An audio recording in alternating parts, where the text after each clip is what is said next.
Hoje o podcast Bastidores da Política tem o prazer de trazer Carolina de Moraes Pontes, uma apaixonada por política, é assessora parlamentar do deputado Rafa Zimbaldi, do Cidadania, e que entrou para essa área política já com 12 anos. Primeiro, obrigada pela sua participação. Olá, Renata, é um prazer estar aqui no podcast Bastidores da Política e eu que agradeço a oportunidade de conversar um pouco sobre esse mundo que me encanta tanto. Agradeço o convite. Como é que é? Adolescente com 12 anos, aborrecente com 12 anos, sendo vereadora júnior na Câmara Municipal de Limeira. Conta pra gente essa façanha. Pois é, ao invés de estar brincando de boneca, fui resolver entrar aí para política. Lá em Limeira, nós temos um projeto piloto chamado Câmara de Vereadores Juniores. E esse foi o primeiro ano, 1990 e alguma coisa, 1990 e bolinha, nós tivemos esse projeto pela primeira vez implantado, virou uma lei no município, e lá eles fazem com que crianças e adolescentes participem do parlamento. Eles têm um vereador padrinho ou uma vereadora madrinha e começam desde cedo a aprender sobre indicação, requerimento, moção, projeto de resolução. E é uma escola, né, uma educação política. Lá temos a escola legislativa também, então foi o primeiro passo. Meu pai disse que eu sempre falava, quando eu era pequena, que eu queria ser prefeita. Ele falava assim para mim, se você quer ser prefeita, você tem que começar sendo vereadora. E daí teve esse projeto que ele leu no jornal, ele falou assim, ó, para você que quer ser prefeita, começa sendo vereadora júnior. E comecei. E você nunca teve político na família? Não, nunca nenhum político na família. Meu pai chegou a trabalhar em algumas campanhas como apoiador, como coordenador, porque naquela época nós tínhamos uma campanha muito forte de material gráfico e meu pai tinha gráfica. Então, por essa razão, ele fazia muitos materiais, aqueles famosos santinhos, para os políticos. Então, ele chegou a coordenar campanhas e eu comecei a participar e me envolver bem jovem nessa parte dos bastidores, entendendo como funcionava a campanha, aquelas campanhas que eram muito mais longas antigamente, né? A campanha se modificou muito, mas pelo meu pai ser gráfico, eu sempre o acompanhei desde pequena. E o que você se lembra de estar como vereadora júnior na Câmara Municipal de Limeira? Eu me lembro que eu tinha muito mais liberdade. Meu pai falava assim para mim, aproveita que você não tem 18 anos, você pode falar qualquer coisa. Então daí eu tinha o microfone à vontade. Eu não tinha que me policiar tanto, porque a criança ela fala, o adolescente ele fala, e ele sempre tem uma licença aí para falar algumas coisas. Mas eu gostava de ler jornal desde nova, gostava de participar da sociedade, da cidade, do que estava acontecendo. Então, desenvolver projetos naquilo que se tornou a minha área, a área da educação. Então, projetos de cultura, concurso literário, levava isso para as escolas, e isso foi durante muitos anos, porque eu fui reeleita depois como vereadora júnior, então fiquei aí na Câmara Mirim por algum tempo. Você entrou como vereadora e depois, isso você não precisou se candidatar, mas depois foi reeleita. Na verdade, tem eleição lá em Limeira. Cada escola faz uma eleição com os candidatos, acontece o processo eletivo normal, e em percentual, lá são 21 cadeiras. Os 21 mais votados, eles são apadrinhados pelos vereadores titulares. Você foi vereadora júnior, depois vereadora normal, se candidatou e foi vereadora em Limeira. Fui vereadora em Limeira. Em 2004 foi minha primeira candidatura, foi quando eu comecei a caminhada para o processo eletivo, com 18 anos. Fui a candidata mais jovem, com 18 anos, tentando pela primeira vez. Não consegui ser eleita, tentei uma segunda vez em 2008, depois em 2012 fui eleita em 2016. E eu sempre falo isso para as pessoas, principalmente para quem não é de formação de família político, para as pessoas que gostam, mas às vezes não têm recursos financeiros, que é uma caminhada, é uma construção, é uma trajetória. De 2004 para as eleições subsequentes, eu sempre fui subindo um pouco mais de votos, até que uma hora deu certo, em 2016 fui eleita. E o que é ser política e estar na maior assembleia, na Casa do Povo, na maior assembleia da América Latina? É uma responsabilidade muito grande, é uma oportunidade pela qual eu sou extremamente grata ao deputado Rafa Zimbaldi, porque é uma coisa que eu gosto de fazer, política, e você acaba conhecendo o processo legislativo de uma forma muito ampla. Os acessos às comissões, que eu acho que até nas casas legislativas municipais são pouco exploradas. Quando a gente vem para uma assembleia legislativa, a gente vê o peso de uma comissão, as convocações, as pautas de conciliação, e eu acho que tudo isso é extremamente importante. Então, é uma oportunidade de aprendizado que não tem dimensão. Você acha que as pessoas, ou você observa ao longo aí dos seus 39 anos, políticos que deveriam ter algum tipo de formação para aproveitar melhor o espaço que tem, porque você se formou em direito na área de administração pública, tem toda uma especialização. Como é que você vê e se você consegue fazer algum tipo de comparação em análise com quem tem mais uma base, com uma base como você, para quem vem direto das ruas? Renata, eu sempre abordo esse assunto em sala de aula, porque eu sou professora universitária e o meu mestrado é na área de direito constitucional.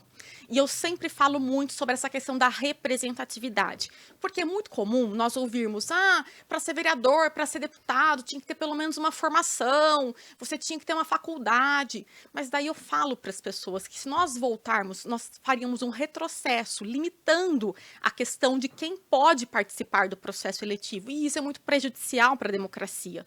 Porque se nós voltarmos ao berço da democracia na Grécia, quando a gente fala em Atenas, somente homens podiam votar, somente pessoas com mais de 21 anos podiam votar, somente detentores de terra podiam votar. Então a gente faz uma segregação.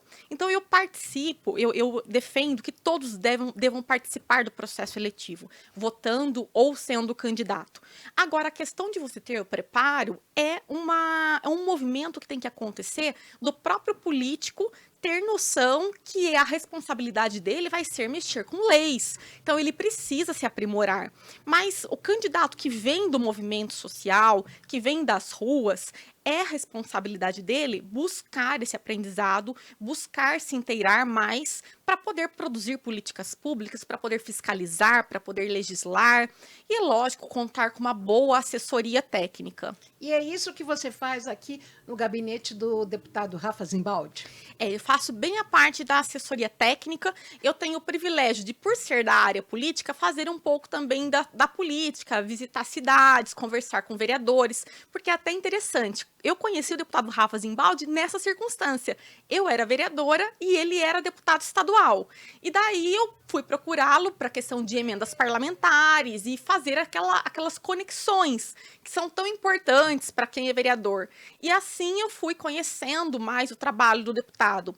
E aqui agora, como assessora parlamentar, eu posso ajudá-lo nessa questão política, né, nas cidades próximas à minha, e fazer assessoria técnica, que é a parte jurídica, a questão de vício de iniciativa parlamentar, né, que muitas pessoas padecem tanto na questão da constitucionalidade, que as pessoas que não têm a vivência numa casa legislativa, elas chegam muitas vezes cheias de ideias, cheias de projetos. Só que nem sempre elas podem colocar esse projeto em vigência, porque nós temos aí a nossa própria Constituição Federal proibindo, né, por meio do vício de iniciativa parlamentar. Há vontade política, há boa vontade, mas essa questão do vício parlamentar, explica mais isso para a gente. A Constituição, ela não permite que um legislador, seja ele deputado, seja ele vereador, que ele onere o executivo, que ele crie propostas e que ele debata políticas públicas que venham onerar o executivo, aumentar despesa.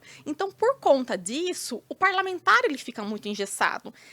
O trabalho do parlamentar, ele vai além de criar projetos, porque os projetos muitas vezes se esbarram nessa iniciativa constitucional. Às vezes não é de iniciativa de um deputado estadual, porque a gente está falando de esferas diferentes, às vezes são questões federais, e às vezes também esse vício de iniciativa que compromete todo o projeto vem por conta do poder, que era o poder executivo que poderia propor. Então eu defendo, na minha área acadêmica, a flexibilização do parlamentar na questão da iniciativa constitucional. Isso é algo que está se aprimorando, tem um trabalho muito interessante do Senado Federal. Nós já temos algumas apostilas do Senado Federal em expansão de políticas públicas. O maior exemplo, um projeto que foi aprovado, que deu muita repercussão na época, foi a questão do transtorno do espectro autista. Eram políticas públicas, eram legisladores falando sobre políticas públicas e depois, quando foi judicializado, foi reconhecido essa flexibilização para o parlamentar poder invadir mais essa área e poder debater. Afinal, ele é o representante direto do povo numa democracia representativa. legislativa. E aqui na Alesp, o que você já pôde contribuir? Você ajuda na confecção de projetos de lei? Dá um pouco, esmiuça isso para nós. Eu ajudo, mas eu preciso fazer justiça que a pessoa mais expert no gabinete é o Dr. Reginaldo Moretti. Ele é o chefe de gabinete do deputado e ele também é advogado, também trabalha com pareceres de constitucionalidade. O Rafa já foi vereador em Campinas por vários mandatos, foi presidente da Câmara por 2 vezes, e o Reginaldo já o acompanhava, também já tem toda essa tramitação, essa experiência de tramitação de processo legislativo. Mas a nossa contribuição é justamente ver quais são as palavras-chave que muitas vezes podem comprometer um projeto, travá-lo em alguma comissão, travá-lo na famosa CCJ. Então, nós temos esse cuidado técnico para que a gente consiga ter um melhor resultado, até mesmo na elaboração de requerimento de informação. Porque muitas vezes, se a gente não sabe perguntar da forma correta, nós não teríamos a resposta que nós precisamos para talvez nos debruçar em alguma causa, em alguma bandeira, em algum projeto. Então, vocês acabam buscando a vírgula no lugar errado. O que pode impedir, o que pode travar um projeto? Exatamente. Algumas palavras de projetos que são autorizativos, outros que são projetos mais voltados para uma ampliação de direitos. Então, a gente busca essas palavras que podem prejudicar o andamento, a tramitação e travar em alguma comissão. E sempre conversar muito, né, Renata? Dialogar, conversar. O deputado ele tem muita facilidade em conversar com os pares, ter um bom relacionamento na Casa Legislativa, pedir ajuda. Nós temos aqui uma casa muito bem estruturada. A Assembleia Legislativa, ela permite que você aprenda muito em todos os setores. Então, ter esse diálogo é importante. Você acaba, mesmo com toda essa formação, com essa base que você tem, você acaba também participando ou até fazendo cursos online no ELP, no Instituto Legislativo Paulista? Já fiz, que é já riquíssimo fiz. aqui Sim, de cursos. Sim, já fiz muitos cursos. Todo aquele mural do servidor que vem eletrônico para a gente, que tem oportunidade, eu aproveito sim. Eu acho que conhecimento é algo que tem que ser buscado incessantemente. Isso ninguém nos tira e isso é algo que nos leva sempre adiante. E você que é professora universitária, qual universidade que você dá aula? Eu dou aula na Unip, na Universidade Paulista, no campus de Limeira. No campus de Limeira. Os alunos ficam querendo saber como é que é trabalhar na Casa do Povo, trabalhar aqui na Alesp? A gente Há fomenta. uma curiosidade? Eu percebo que os jovens hoje, eles estão um pouco adormecidos, né? Eles não lutaram tanto por direitos como as outras gerações Você dá lutaram. aula no curso de Direito? Dou aula no curso de Direito e dou aula em 2 fases. Para o primeiro ano, para o aluno que está chegando na faculdade, e no 4º ano. A faculdade são 5 anos, né? Então eu pego ele chegando desabrochando e amadurecendo. E daquela fase já com quase um pezinho fora da faculdade. Então é gostoso trabalhar, né, todo esse crescimento, lapidar os alunos e trabalhar essas questões em sala de aula. Nós temos alunos, muitas vezes, que chegam sem saber a importância dos 3 poderes. Então, trabalhar processo legislativo, sem mostrar, conhecer, sem né? conhecer nada, Renata. E é importante nós levarmos isso para essa geração. Então, toda vez que eu consigo dar alguma contribuição dentro da matéria que eu estou trabalhando e falar um pouco nas aulas de sábado, que são aulas extracurriculares, eu sempre trabalho temas como processo legislativo, como ADIM, né, ação direta de inconstitucionalidade, processo de formação legal, tudo isso é bastante importante e eu acho que eu consigo contribuir um pouquinho. E alguns desses alunos externam desejo de vir conhecer aqui a Alesp? Eles têm vontade de conhecer a Alesp, muitos começam a ter vontade de participar da política, muitos começam a entender um pouco melhor a dinâmica, participar um pouco mais do processo, e isso é extremamente importante. O que significa isso para você? Você que também que é uma jovem professora de 39 anos, é casada, mãe de gatinha, mãe de pet? Eu acho muito importante, eu fico com a consciência tranquila de saber que de alguma forma eu estou contribuindo para essa busca desses jovens, para o processo de evolução deles. Voltando lá atrás, quando você era vereadora júnior em Limeira, A primeira vez você entrou com 12 anos, depois você foi reeleita. Você se lembra de um primeiro projeto seu que foi aprovado? Meu primeiro projeto foi um de concurso literário, concurso de poesias nas escolas, homenageando a cidade de Limeira, na semana do aniversário de Limeira. Foi algo que se instituiu, foi meu primeiro projeto que foi apresentado. E outros? Outros projetos também na área de educação. Quando eu fui vereadora júnior, eu fiz muitas indicações, né, com relação as pessoas não sabem, né? Mas indicação e requerimento são dois instrumentos que nós utilizamos com mais facilidade. Então, muitas demandas do pessoal do bairro, daquelas escolas, escola pública, escola de periferia. Então, muitas vezes, a escola que eu estudava, nós não tínhamos um vereador titular no bairro. Então, eu levava todas as demandas do bairro para o meu vereador titular. E eu tive a chance de ter a minha primeira vereadora titular, em memória, já a falecida professora Minerva, que era professora e diretora de escola, de uma escola pública bastante conceituada. Então, daí já me apaixonei pela área de educação. Então, você participava de sessões na Câmara Municipal? A Câmara Júnior, ela acontece uma vez por mês, não é semanal. Então, era uma sessão por mês, onde nós levávamos nossa demanda e fazíamos no protocolo realmente de uma Câmara normal, de uma Câmara titular. Tinham as moções, tinha a ordem do dia, tinha a parte de debates, tinha a parte de leitura de requerimentos, tudo igualzinho. Era um aprendizado. E ao chegar aqui à Casa do Povo, qual o seu sentimento? Qual foi sua primeira emoção no momento em que você se viu trabalhando aqui? Eu acho que a primeira emoção, o primeiro sentimento é questão de representatividade. É você se sentir, mesmo não sendo o deputado, não sendo a deputada, mas você representar uma pauta, representar uma bandeira, representar vozes, você poder levar isso para os seus deputados, eu acho que isso é extremamente importante. Nós somos canais para os nossos deputados, nós ouvimos a população, nós estamos em diversas cidades e eu acho que nós podemos contribuir. E eu tenho a felicidade de ter um deputado que escuta muito os seus assessores, escuta muito a assessoria técnica, escuta muito as demandas, ele é extremamente acessível e eu acho que essa forma de representatividade é importante. Mulher estando na política, eu tenho 39 anos. As primeiras reuniões que eu participei de política partidária, eu tinha 16 anos, logo que eu tirei o título de eleitor. E muitas das vezes, Renata, eu era a única mulher na mesa de política. E eu perceber esse crescimento por meio de políticas públicas, de legislação afirmativa, de 30% de participação obrigatória, tudo isso fez com que as mulheres pudessem ter mais participação e essa cobrança fosse maior para que elas pudessem representar. E a questão da inclusão é muito importante também no seu dia a dia. Sim, é uma pauta que eu trabalho muito, porque no meu mestrado, minha mãe é uma pessoa com deficiência, minha mãe é cadeirante. E ela ficou cadeirante por conta de um AVC. E foi numa época que eu estava começando a estudar a parte acadêmica e entrei no meu mestrado. Estávamos no Estatuto Brasileiro da Pessoa com Deficiência, ele estava sendo publicado. Então, eu me debrucei e trabalhei o Estatuto Brasileiro da Pessoa com Deficiência sob a égide dos direitos fundamentais, aquele direito fundamental da Constituição. Então, eu trabalhei muito essa questão da inclusão da pessoa com deficiência. E esse livro foi publicado, essa minha dissertação de mestrado virou um livro, foi procurado pela editora Totti, nós tivemos um grande alcance de vendas. O título? Inclusão da pessoa com deficiência sob a égide dos direitos fundamentais.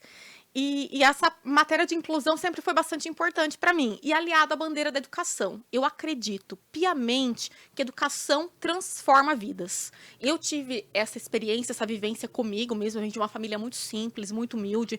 Meu pai tem até a 4ª série, minha mãe tem até a 8ª. E meu irmão chegou até o último grau da academia, pós-doutor. E eu tô fazendo meu doutorado. Então, assim, estudar realmente transforma vidas. E eu tenho essa pauta de educação. E eu tento associar a inclusão, principalmente da criança, na escola, né? Porque hoje nós temos ainda muito pouco em inclusão fática nas escolas. O estatuto ele foi promulgado, ele está vigente, mas nós não temos muitos profissionais preparados para lidar com essas crianças na sala de aula. Não. Infelizmente, nós temos muita dificuldade do cumprimento disso. Então, essa é uma demanda, essa é uma luta, essa é uma bandeira que eu realmente defendo, principalmente na minha cidade. E em relação a essa questão ainda da deficiência, você também luta pelos animais, né? E a sua gatinha é prova disso. Minha gata é uma gata com deficiência, né? Ela veio de uma situação de extrema vulnerabilidade, de maus tratos. e uma ONG resgatou e eu vi e falei, se ela sobreviver vai ser minha, né? Porque ela ficou mais de 30 dias internada, a gente achava que não ia sobreviver. Então ela ficou com algumas limitações, ela não salta, ela anda de forma meio tortinha, ela teve traumatismo craniano, mas defendo muito a questão dos animais. E quais são as principais histórias que você leva de recordação aqui, ou perrengues, coisas engraçadas aqui, dessa sua atuação como assessora parlamentar na Alesp? Eu acho que assim, é um mundo novo, né? O plenário daqui é gigante, a forma, as reuniões, as sessões, elas têm uma participação muito grande dos movimentos coletivos, as pautas, principalmente na área da educação, a gente vê uma movimentação sindical, e é muito interessante que o deputado Rafa, ele deixa a gente bem livre nas nossas opções políticas. Eu não sou do mesmo partido do deputado para qual eu trabalho, então muitas vezes nós temos divergência, nós discutimos, nós conversamos, obviamente ele é o deputado, mas assim, ele escuta muito a assessoria e a gente verifica formas de construir. Eu acho que essas construções, essas reuniões, depois de ler alguns projetos, discutir até bem tarde, né, que a gente não tem horário para sair. Então eu acho que isso é bastante válido, é uma experiência que eu levo. E o cafezinho com os demais assessores de outros deputados, de outros partidos, com outras visões? Eu estava até no corredor aqui, no terceiro andar, encontrei fiz uma foto de uma deputada para com um amigo meu que é assessor de trabalho, e falei, você tá por aqui, né? Eu falei, tô indo gravar o podcast, falei, depois eu vou vir tomar um café com você. Essa troca é muito importante, ela é muito salutar. Como eu falei, o diálogo é fundamental. Você conversando com outros assessores, você conversando com pessoas que tenham visões de mundo diferentes da sua, isso só agrega. A democracia é você buscar o denominador comum, é você procurar as igualdades dentro das desigualdades. É muito importante esse debate, é muito bom você estar em contato com outras pessoas. Eu fico mais no escritório político de Campinas, né, no gabinete estendido. Então, eu não tenho toda a vivência de São Paulo que eu gostaria de ter, mas o pouco que eu consigo ficar em loco aqui é muito importante, sim, é fundamental. Você sonha em ser deputada? Eu acho que isso tem que comer muito arroz e feijão, né, para pensar em ser deputada. No momento, eu sonho em voltar para a Câmara, em retomar o processo legislativo, né, esse recorte interrompido que teve. Mas eu cheguei a ser candidata a deputada estadual no mesmo ano que o meu deputado foi eleito. Nós não nos conhecíamos ainda. Cheguei a ter essa experiência para ajudar o partido, inclusive, na conjuntura, né? Mas precisa comer muito arroz e feijão, tem que ter um preparo muito grande. Você acha que a Assembleia também poderia ter uma Assembleia Júnior? Seria interessante. Apesar que a Assembleia ela tem muitos projetos de educação política muito importantes, essa questão de trazer os alunos para conhecer, para lidar, que é o mesmo esquema pelo princípio da simetria do Congresso Nacional, que a gente vê que se reproduz aqui também de uma forma muito positiva, mas ter deputados, o parlamento regional ajuda bastante, ter uma assembleia jovem, não sei como que seria a dinâmica dentro de um estado de São Paulo, que é tão grande, mas seria importante esses projetos de educação política, sim. O que você acha que falta para o adolescente, para a criança que está se formando, saindo do infantil, entrando para o antigo ginásio, para o ensino fundamental, para estar tendo esse contato, essa visão, começando a conhecer essa questão da política? Eu acho que isso é responsabilidade da nossa geração. A gente tem que puxá-los, porque eu percebo que a militância, às vezes, quando acontece, é muito em rede social, a forma mudou, e eles precisam saber quais são os canais corretos para cobrança, quais são os canais corretos para exercer representatividade. Cortes educam? Como? Cortes na rede social educam?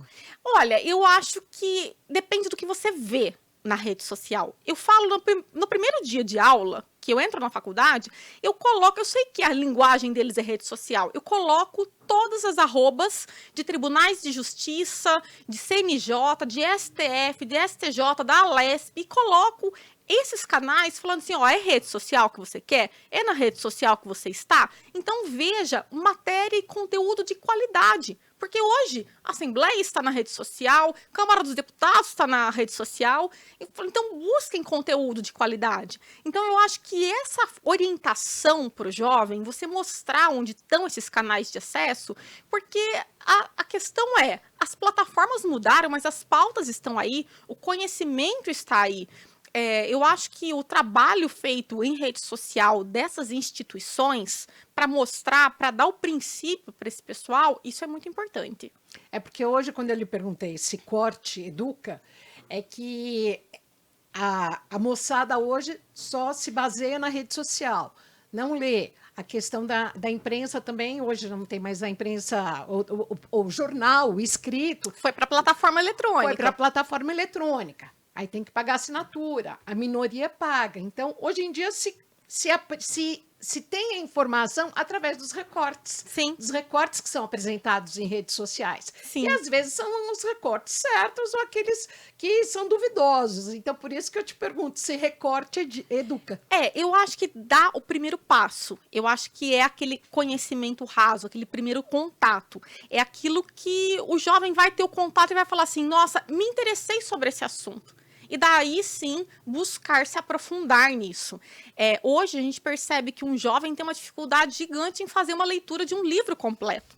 Ele simplesmente... Porque tudo é limitado em caracteres. As pessoas até falam, não coloca textão no Instagram, senão ninguém lê. O jovem gosta de foto, gosta de vídeo, não quer saber de texto. Então, toda essa linguagem dele é para atrair. Depois, mostrar o aprofundamento do conhecimento, que isso é importante. Nós não podemos ter uma geração rasa, nós temos que fazê-los buscar e se penetrar nesse conhecimento. E você também precisa se habituar, se adequar a esse novo público, né?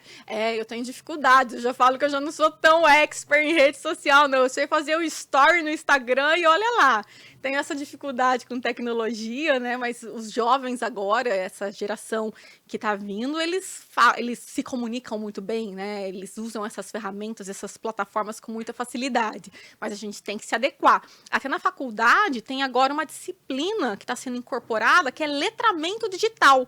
Justamente para as pessoas, muitas vezes, que voltam a estudar, ficam muito tempo parado, que não têm conhecimento com a tecnologia, para elas aprenderem a usar essas plataformas. Porque você vai postar um trabalho hoje, é por uma plataforma eletrônica. Você vai entregar uma atividade, é por uma plataforma eletrônica. Então, esse letramento digital é importante. A gente não pode desprezar o uso da tecnologia. A gente não pode fazê-la de inimiga. A gente tem que fazê-la de uma parceira, uma aliada. Saber lidar com isso. Como é que você vê a inteligência artificial na sua área? Olha, eu acho que na área jurídica compromete um pouco, porque nós não falamos simplesmente de subsunção do fato à norma. O que é isso? Encaixar a norma ao fato concreto. A gente fala de hermenêutica jurídica. Ainda mais no meu caso, que sou professora de filosofia do direito, é importante o pensar, é importante a bagagem, é importante a leitura. Nós já tivemos alguns casos de juízes que identificaram peças organizadas por inteligência artificial e não deram procedência à ação. Então, o pensar, eu acho que isso é insubstituível. A questão intelectual, ela precisa ser esse direito artesanal que eu costumo falar, que é você analisar o caso e buscar as nuances de cada caso para você colocar no papel. Eu tenho preocupação também com a inteligência artificial na política. Eu sei que é um assunto bastante polêmico, mas eu acho que algumas resoluções são importantes na vedação dessa inteligência artificial, porque com a disseminação de fake news, a responsabilidade de canais como o seu, eles se tornam ainda maiores, porque nós encontramos muita coisa na internet que é descontextualizada, que não tem um fundamento jurídico, um fundamento político, um fundamento verdadeiro. Você que é jornalista deve se arrepiar quando vê algumas coisas produzidas por pseudos profissionais da comunicação. Então, nós temos que tomar cuidado com a inteligência artificial também na política, também no jornalismo, porque isso pode ser descontextualizado, isso pode gerar fake news, isso pode virar um discurso de ódio muitas vezes, e eu acho que essa resolução, principalmente no direito eleitoral, ela é importante, que limita um pouco mais o uso dessas tecnologias, e eu acho que vai precisar ser regulamentado uma hora.